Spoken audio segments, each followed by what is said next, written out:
Assalamualaikum warahmatullahi wabarakatuh. Perkenalkan, saya Rosa Felicia Saskia Azhara, mahasiswa semester 3 dari Universitas 17 Agustus 1945 Semarang, Fakultas Bahasa dan Budaya, Program Studi S1 Bahasa Inggris. Pada kesempatan ini, saya akan mempresentasikan karya saya yang berjudul Kolaborasi pada Era Digital dalam Transformasi Karya Sastra menjadi Karya Multimedia. Untuk memahami konteks penelitian ini, mari kita mulai di bagian pendahuluan.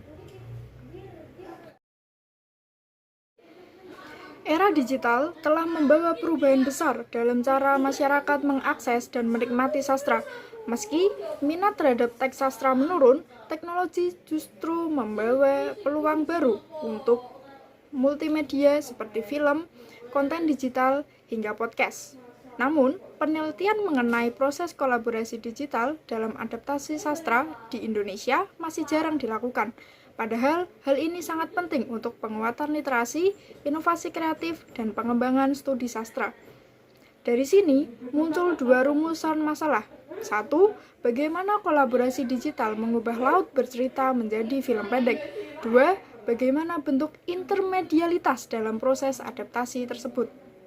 Setelah memahami latar belakang dan rumusan masalah, kita beralih kepada landasan teori dan metode penelitian yang digunakan.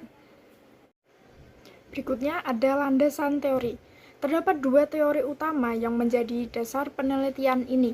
Pertama, teori intermedialitas, yaitu teori yang membahas bagaimana sebuah karya berpindah dari satu medium ke medium lain, serta bagaimana makna dan bentuknya ikut berubah.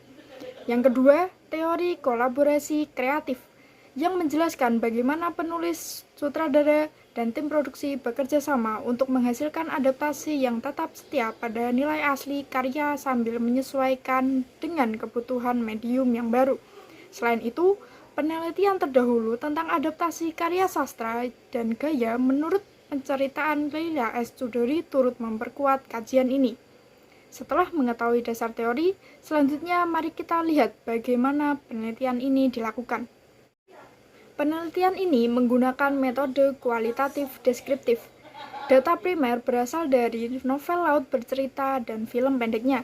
Data sekunder mencakupi ulasan TikTok, letterbox, artikel jurnal, serta diskusi dengan penulis. Teknik pengumpulan data dilakukan melalui dokumentasi, analisis teks, dan analisis audio-visual. Analisis dilakukan dengan pendekatan naratif, teori intermedialitas, dan teori kolaborasi kreatif. Dengan metodologi yang sudah jelas, kini kita memasuki bagian inti, hasil dan pembahasan penelitian. Hasil dan pembahasan, intermedialitas dan rekontekstualisasi makna. Hasil penelitian menunjukkan bahwa adaptasi laut bercerita bukan hanya perpindahan cerita dari novel ke film, tetapi sebuah proses intermedialitas yang menyusun ulang makna.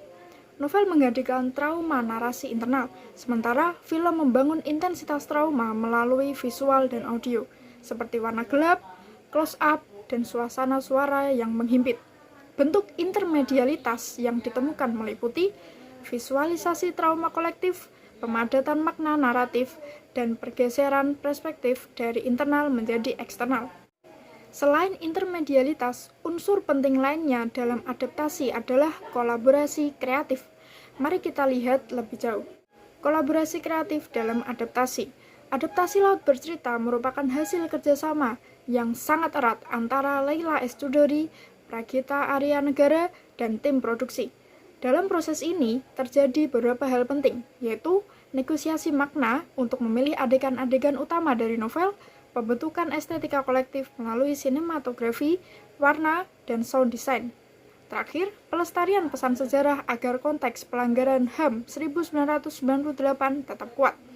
Kolaborasi lintas disiplin ini membuktikan bahwa adaptasi sastra adalah karya kolektif, bukan hanya karya satu individu. Setelah melihat proses internal adaptasi, sekarang mari kita lihat bagaimana respon publik digital memperkaya karya ini. Respon digital dan intermedialitas generasi baru. Media sosial seperti TikTok dan Letterboxd memberikan peran besar dalam memperluas makna dan jangkauan laut bercerita. Publik digital menciptakan bentuk intermedialitas baru seperti interpretasi ulang melalui video reaksi, penggabungan adegan film dengan kutipan novel Diskusi Emosional tentang Pelanggaran HAM 1998. Ruang digital menjadikan audiens bukan lagi penonton yang pasif, tetapi aktor yang ikut memproduksi makna. Melihat perkembangan ini, kita dapat memahami bagaimana sastra bergerak dalam ekosistem kreatif era digital. Berikutnya, transformasi sastra sebagai ekosistem kreatif. Adaptasi laut bercerita menunjukkan bahwa sastra Indonesia mampu hidup dan berkembang dalam ekosistem lintas media. Dampak transformasi ini antara lain, karya sastra diperkaya melalui visual, film memperkuat memori sejarah, audiens digital memperpanjang umur karya, kolaborasi kreatif memperluas jangkauan lintas generasi. Transformasi ini membuktikan bahwa sastra tidak hanya dibaca, tetapi juga dihidupkan melalui media digital. Sebagai penutup, mari kita simpulkan hasil penelitian ini. Kesimpulan dan saran. Kesimpulan dari penelitian ini adalah bahwa adaptasi laut bercerita merupakan proses intermedialitas yang membangun ulang makna melalui simbol visual dan pemadatan naratif. Kolaborasi kreatif memastikan pesan sejarah tetap kuat saat berpindah medium audiovisual. Respon digital memperluas jangkauan dan memperkaya interpretasi publik terhadap karya ini.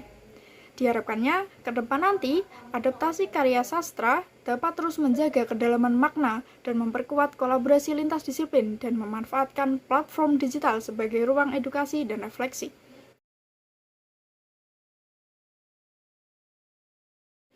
Sebagai penutup, izinkan saya mengucapkan terima kasih. Terima kasih atas perhatian Bapak dan Ibu, serta seluruh peserta webinar. Semoga presentasi ini dapat memberikan wawasan yang baru mengenai transformasi sastra di era digital. Sekian dari saya. Wassalamualaikum warahmatullahi wabarakatuh.